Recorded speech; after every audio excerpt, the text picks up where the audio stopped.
Hey guys! Welcome back to my vlog. Alam nyo ba, sobrang dami sa atin ang mahilig mag-post ng video sa Facebook.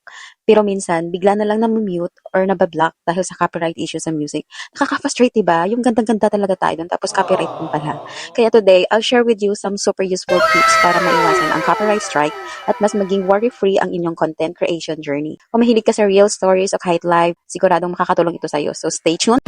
Alright, let's move on to Charit. Una, gumamit ka ng Meta Sound Collection. Ito ay libreng music library mismo ng Facebook. Safe gamitin sa Reels, Stories at Live.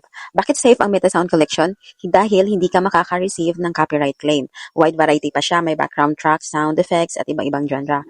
At automatic na pwede sa Facebook at Instagram post. Alright mga children, ang pangalawa naman ay ang royalty-free at Creative Commons. Ito ay mga uri ng licensed music na pwede mong gamitin ng legal sa content mo. Basta, sinusunod mo ang terms ng license. Pwede mo siyang gamitin sa videos, podcast, ads at iba pang unlimited. Basta, ayon sa terms ng license. Take note mga sis-in-laws, royalty-free at copyright-free ang kanta ay copyrighted pa rin. Pero, binibigyan ka ng lisensya para gamitin.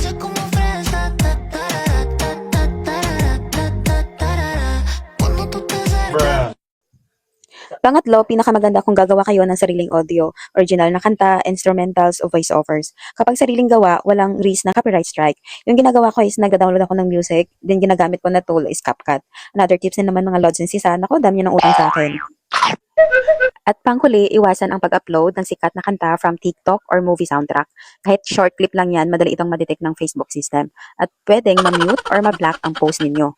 Remember sis-in-laws, kapag hindi nyo ito sinunod, for sure content removal, tatanggalin ni Facebook ang post mo. Account strike, pwede kang ma-warning or ma-ban. Revenue diversion, kung monetize ang page mo, mapupunta sa copyright owner ang kita. Alright sis-in-laws, that's it for today's vlog. Sana nakatulong sa inyo ang mga tips na sinare ko para maiwasan ang copyright issues sa Facebook. Tandaan, kapag tama ang gamit ng music, mas worry-free at mas creative ang content natin. Kung nagustuhan niyo itong video, don't forget to like, share, and follow para updated kayo sa susunod kong mga tips at kwento. At syempre, comment down below kung may mga questions pa kayo or kung gusto niyo ng ibang topic na i-discuss ko next time.